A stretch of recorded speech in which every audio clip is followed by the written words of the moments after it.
going to do chapter number 3, exercise 3.2, question number 2. So let's see what is the question of question number 2. So question number 2's question is on comparing the ratios A1 upon A2, B1 upon B2 and C1 upon C2. Find out whether the lines representing the following pairs of linear equation intersect at a point are parallel or coincident. So what we have to find? First of all, we have to find the ratios A1 upon A2, B1 upon B2 and C1 upon C2. उसके dependent पे हमें क्या find करना है? तो वो pair of linear equation क्या है? तो इंटरसेक्ट एट अ पॉइंट, या तो फिर वो पैरेलल यहाँ पे हो सकती है। ये हमें 3 कंडीशन है, ये 3 में से कौन सी कंडीशन यहाँ पे फॉलो होती है वो हमें फाइंड करना है। तो वो हमें कैसे पता चलेगा? तो वो मैंने इंट्रोडक्शन पार्ट 2 में आपको अच्छे से वहां पे एक्सप्लेन किया है। अगर आपने वो नहीं देखा है तो देख लीजिएगा, क्योंकि उसकी लिंक मैं आपको डिस्क्रिप्शन में दे रही हूँ। या तो फिर आप देखो, मैंने यहाँ पे एक टेबल के फॉर्म में इसको बना के रखा है। ये टेबल के फॉर्म में, अगर ये टेबल के फॉर्म में भी आप करना चाहिए, अगर ये लर्न कर लेंगे तो इजीली आप इसका सॉल्यूशन कर पाएंगे। ये दो हमारे क्या है? पेयर ऑफ लीनियर इक्वेशन का जनरल फॉर्म है। और यहाँ पे रेशियो, उस पे देखो हमें यहाँ पे क्या फाइंड करना है कि वो इंटरसेक्टिंग लाइन है, कोइंसिडेंट लाइन है, या तो पैरेलल लाइन है। तो किसके बेस पे पता चलेगा? तो यहाँ पे ये 3 कंडीशन में से जो भी कंडीशन यहाँ पे फुलफिल होगी उसके मुताबिक हमें पता चल जाएगा। तो ये आपको लर्न करना जरूरी है, तो ये आप पता कर पाएंगे। तो चलो हम यहाँ पे पहले फर्स्ट नंबर के सम में जाते हैं। तो फर्स्ट नंबर के सम में हमें यहाँ पे क्या दिया है? तो फर्स्ट इक्वेशन दिया है 5x minus 4y plus 8 is equal to 0, 7x plus 6y minus 9 is equal to 0। ना सॉल्यूशन में क्या करेंगे? तो सॉल्यूशन में सबसे पहले A1, B1, C1, यहाँ पे A2, B2 एंड C2, इसकी सबसे पहले हम क्या करेंगे? वैल्यू इक्वेशन में ले लेंगे। तो यहाँ पे देखो, सबसे पहले हमारा फर्स्ट जनरल इक्वेशन क्या होता है? तो फर्स्ट जनरल इक्वेशन में x का कोएफिशिएंट A1, y का कोएफिशिएंट B1 और यहाँ पे होता है कांस्टेंट टर्म यानी C1। यहाँ पे x का कोएफिशिएंट A2, y का कोएफिशिएंट B2 एंड यहाँ पे constant term C2। Same way यहाँ पे होगा, A1 यानी क्या होगा? 5, B1 यानी क्या होगा? -4 एंड यहाँ पे C1 होगा 8। नाउ सेकेंड इक्वेशन में से A1 होगा 7, B2 होगा 6 एंड यहाँ पे C2 हो जाएगा -9। देखो यहाँ पे हमें तीनों, यहाँ पे दोनों इक्वेशन में से 3 वैल्यूज मिल चुकी है। नाउ हमें क्या फाइंड करना है? तो तीनों रेशियो फाइंड करने हैं। तो सबसे पहले नाउ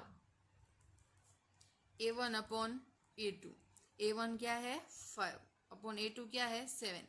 देखो ये दोनों नंबर कट हो सकते हैं, नहीं तो रहेंगे as it is. Second ratio find करना है B1 upon B2। What is the value of B1? -4। What is the value of B2? 6।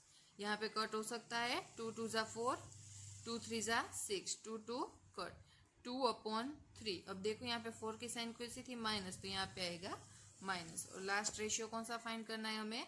C1 upon C2। तो C1 अपॉन C2 क्या है? 8 अपॉन -9। ये दोनों भी कट हो सकते नहीं है, तो ये रहेंगे एज इट इज। नाउ तीनों रेशियोज हमने फाइंड कर लिए हैं। नाउ हमें क्या करना है? तो नाउ चलो चेक करते हैं यहाँ पे। तो चलो कंडीशन देख लेते हैं। तो कंडीशन में कौन कौन सी है? तो देखो हमारे पास 3 कंडीशन है। या तो फर्स्ट कंडीशन हो सकती है, या तो सेकंड हो सकती है, या तो थर्ड। नाउ देखो सेकंड वाली कंडीशन में तीनों रेशियो क्या होने चाहिए? इक्वल। तो क्लियरली हम दे सकते हैं कि यहाँ पे तीनों रेशियो इक्वल तो कभी होने वाले नहीं है। तो मतलब कि सेकंड कंडीशन होने वाली नहीं है। नाउ देख लेते हैं फर्स्ट कंडीशन हो रही है कि नहीं। तो फर्स्ट कंडीशन है A1 upon A2 is not equal to B1 upon B2। तो यहाँ पे देख लेते हैं A1 upon A2 5 upon 7, B1 upon B2 -2 upon 3। तो यहाँ पे देखो ये दोनों इक्वल नहीं हो रहे, मतलब हमारी यहाँ पे फर्स्ट कंडीशन है वो हमें मिल रही है। So therefore A1 upon A2 is not equal to B1 upon B2। क्यों नहीं हो रही है? क्योंकि यहाँ पे देखो therefore 5 upon 7 is not equal to -2 upon 3। ये दोनों कभी इक्वल होने वाले नहीं। तो अगर हमारी यहाँ पे फर्स्ट कंडीशन फुलफिल हो रही है तो मतलब हमें आंसर में क्या मिलना चाहिए? Intersecting lines. तो मतलब हम यहाँ पे क्या लिख सकते हैं? यहाँ पे सो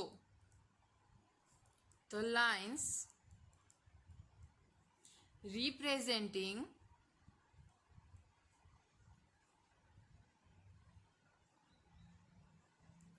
So the lines representing the given of linear equations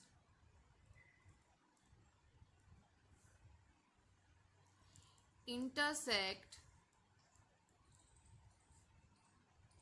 at a point.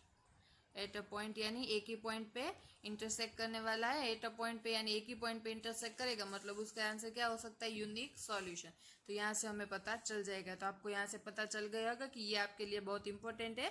ये आप करेंगे तो आप इजीली, ये सब में कुछ हार्ड नहीं है, इजीली कर पाएंगे. पर आपको सिर्फ वो टेबल अच्छे से लर्न करना होगा. ना हो जाते हैं उसमें ही सेकेंड क्वेश्चन की तरफ. तो हमारे यहाँ पे लिख लेते हैं सेकेंड क्वेश्चन. सेकेंड का क्वेश्चन है 9x plus 3y plus 12 is equal to 0. उसी में second equation 18x plus 6y plus 24 is equal to 0. Solution कर लेते हैं. सॉल्यूशन के लिए सबसे पहले वैल्यूज निकालिए, जैसे यहाँ पे निकाली थी a1 a2 b1 b2 c1 c2. चलो वैल्यूज कर लेते हैं. a1 की value 9, b1 3, c1 12, a2 18, b2 6, c2 24. Now क्या निकालना है? रेशियो. तो रेशियो निकाल लेते हैं. a1 upon a2 is equal to 9 upon 18. 9 और 18 कट हो सकते हैं. यस, तो 9 2 जा 18. तो इज इक्वल टू रेशियो हो जाएगा 1 अपॉन 2. b1 upon b2. तो b1 अपॉन b2 यानी क्या हो जाएगा? 3 अपॉन 6. 3 2 जा 6. 1 अपॉन 2. जब तक वैल्यू सिंप्लीफाई होती है तब तक उसको सिंप्लीफाई फॉर्म में ही लिखेंगे, उसके बिना लिखेंगे नहीं. c1 upon c2 is equal to 12 upon 24. 12 2 जा 24 यानी 1 अपॉन 2. तो क्लियरली इजीली पता चल रहा है. देखो 1 अपॉन 2 1 अपॉन 2 1 अपॉन 2 यानी तीनों वैल्यूज कैसी आई? इक्वल. क्या आई? 1 upon 2 is equal to 1 upon 2 is equal to 1 upon 2. तो उसके ऊपर से कंडीशन क्या बन रही है? a1 upon a2 is equal to b1 upon b2 is equal to c1 upon c2. तीनों इक्वल आए. तीनों इक्वल आए तो हमारा आंसर क्या हो जाएगा? तो देयरफॉर हमारा आंसर हो जाएगा कोइंसिडेंट लाइंस. देखो यहाँ पे क्लियरली पता चल रहा है कि अगर तीनों इक्वल हो रहे हैं तो क्या हो जाएगा? Coincident line. तो यहाँ पे आपको सिर्फ ऐसे वर्ड में नहीं लिखना है जैसे मैंने यहाँ पे लिखा है सेम. फिर सिर्फ यहाँ पे क्या लिखना है? Coincident lines. Let's move towards some number 3. Now सबसे पहले वैल्यू निकाल लेंगे. क्वेश्चन क्या है? 6x minus 3y plus 10 is equal to 0. 2x minus Y plus 9 is equal to 0. यहाँ पे आपको कुछ नहीं दिया था, आप क्या लिख लेंगे? 1. चलो तो यहाँ पे पहले निकालेंगे a1 b1 c1, a2 b2 c2. a1 की वैल्यू 6, b1 की -3, c1 की 10. नाउ सेकेंड इक्वेशन a2 की वैल्यू 2, b2 की वैल्यू -1 एंड c2 की वैल्यू 9. नाउ सबसे पहले रेशियो बनाएंगे a1 upon a2.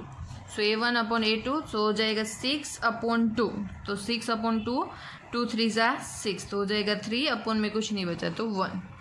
Now same way b1 upon b2 is equal to -3 upon -1. Minus minus क्या हो जाएगा? प्लस. और ये दोनों नंबर्स कट हो सकते नहीं है.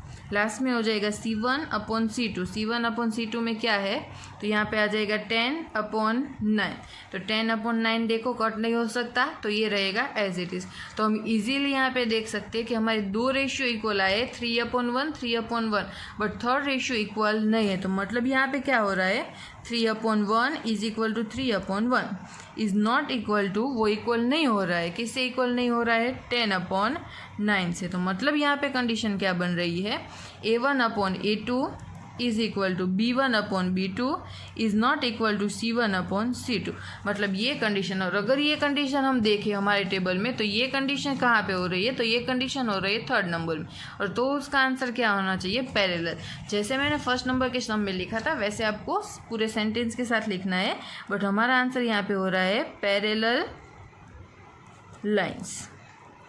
तो यहाँ पे हमारा क्वेश्चन नंबर जो भी 2 है एक्सरसाइज 3.2 का वो कंप्लीट होता है। बिल्कुल इजी क्वेश्चन है, सिर्फ आपको वो टेबल्स, मैं आपको टेबल यहाँ पे 2 मिनट के लिए रख रही हूँ, अगर आपको यहाँ से लिखना है तो आप वो टेबल लिख सकते हैं। बिल्कुल अब अगर आप ये टेबल कर ले, यहाँ पे देख ले, तो बिल्कुल इजी क्वेश्चन है, इसमें कुछ हार्ड नहीं है, कुछ मिस्टेक होने वाला नहीं है, एकदम ईजीली आप कर सकते हैं अगर ये टेबल देख ले तो।